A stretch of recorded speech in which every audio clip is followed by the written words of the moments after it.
Boycott होते ही मन मिजाज दुरुस्त होने लगा है और होश ठिकाने आने लगा है। चलिए आज आपको एक कहानी सुनाते हैं।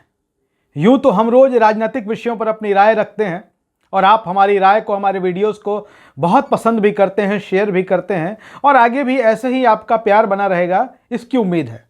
लेकिन एक कहानी आपको सुनाते हैं आज।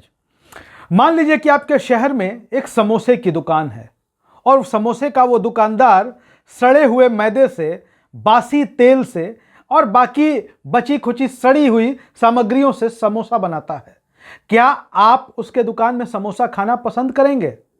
आप किसी से कहेंगे नहीं क्योंकि उसकी रोजी रोटी का सवाल है, लेकिन आप स्वयं से यह फैसला ले सकते हैं कि भाई मैं इस दुकान का समोसा कभी नहीं खाऊंगा। मैं इनके यहां का समोसा इसलिए नहीं खाऊंगा क्योंकि इनके यहां ये समस्याएं हैं, सड़ा हुआ मैदा, घटिया क्वालिटी का तेल और बची हुई सामग्रियों से ये समोसा बनाते हैं, इसलिए मैं समोसा नहीं खाऊंगा। इसको क्या कहा जाएगा कि भाई आपने अपने स्वास्थ्य की रक्षा की, या फिर यह कहा जाएगा कि आप अपने मोहल्ले की या उस समोसे के दुकान की अर्थव्यवस्था को खतरे में डाल रहे हैं, खान पान को खतरे में डाल रहे हैं? ऐसा तो आप कहेंगे नहीं। अब यही कहानी है गोदी मीडिया की। बड़ा दुख लगा है लोगों को। दुख क्यों लगा है?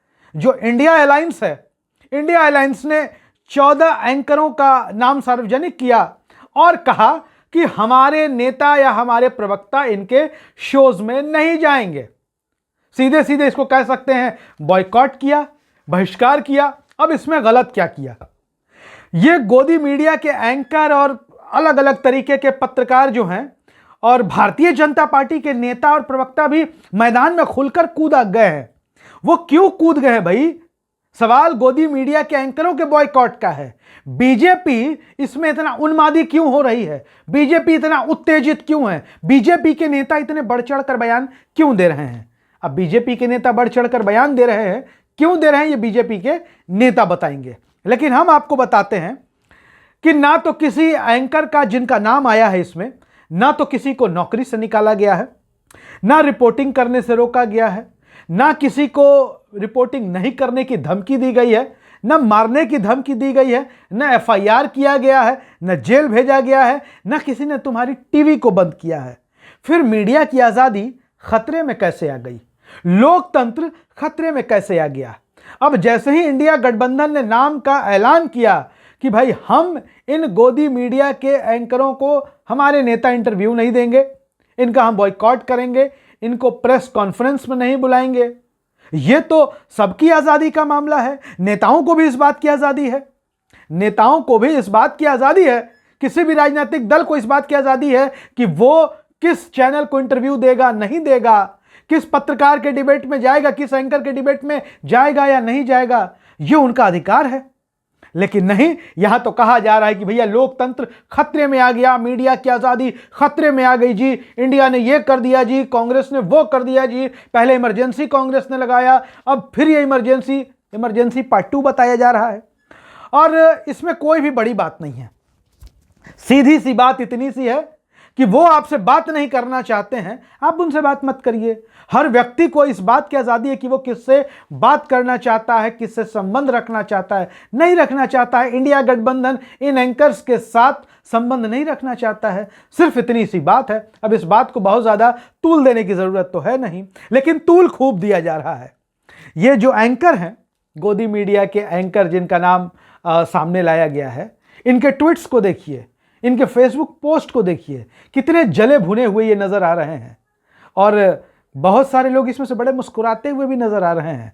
उनकी मुस्कुराहट पर मुझे यही कहना है, तुम इतना जो मुस्कुरा रहे हो, क्या गम है जिसको छिपा रहे हो। बहुत सारे लोग गम के सागर में डूबे हुए हैं और मुस्कुरा मुस्कुरा कर ट्वीट कर रहे हैं, शायद अपनी जो वेदना है, अपनी पीड़ा है, तकलीफ को छिपाने का प्रयास कर रहे हैं।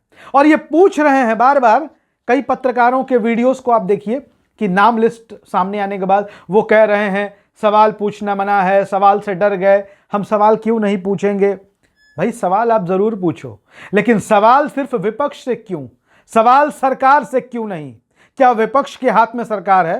क्या विपक्ष के हाथ में सरकार का खजाना है? क्या विपक्ष के पास शासन प्रशासन की कमान है? लेकिन सवाल सिर्फ विपक्ष से क्यों? सरकार तो सत्ता पक्ष से भी पूछे जाने चाहिए ना या सिर्फ सरकार से आप ये पूछेंगे आम चूस कर खाते हैं कि काट कर खाते हैं, जेब में पर्स रखते हैं कि नहीं रखते हैं, आप थकते क्यों नहीं हैं, आप कौन सी टॉनिक लेते हैं। सत्ता पक्ष से सिर्फ ये सवाल पूछे जाएंगे। इंडिया गठबंधन ने देर से लिया हुआ बड़ा ये दुरुस्त फैसला लिया है, दुरुस्त काम किया। अब आपको बता दें कि सरकार से कभी यह सवाल क्यों नहीं पूछा जाता कि मणिपुर जल गया, मणिपुर कोई सवाल नहीं पूछा गया। अभी जम्मू कश्मीर के अनंतनाग में सैनिक शहीद हुए, अफसर शहीद हुए, कर्नल शहीद हुए, और उधर प्रधानमंत्री भारतीय जनता पार्टी के कार्यालय में G20 का जश्न मना रहे थे। भाई उनसे सवाल क्यों नहीं पूछा गया? कितना सवाल पूछा गया? कितने लोगों ने पूछा? सवाल सिर्फ विपक्ष से, सवाल सिर्फ राहुल गांधी से, नरेंद्र मोदी से सवाल क्यों नहीं? जल गया मणिपुर, अमित शाह देश के गृह मंत्री हैं, उनसे सवाल क्यों नहीं? सवाल विपक्ष से क्यों? सवाल तो सबसे पूछना चाहिए ना। और इसके साथ ही आपको बता दें कि सिर्फ बात इतने से नहीं बनेगी।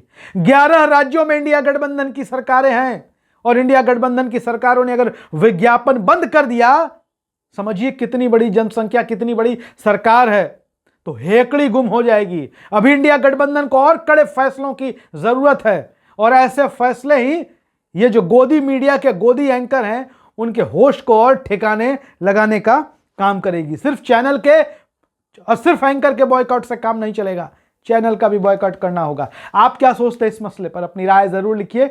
वीडियो अच्छा लगे शेयर करिए। धन्यवाद।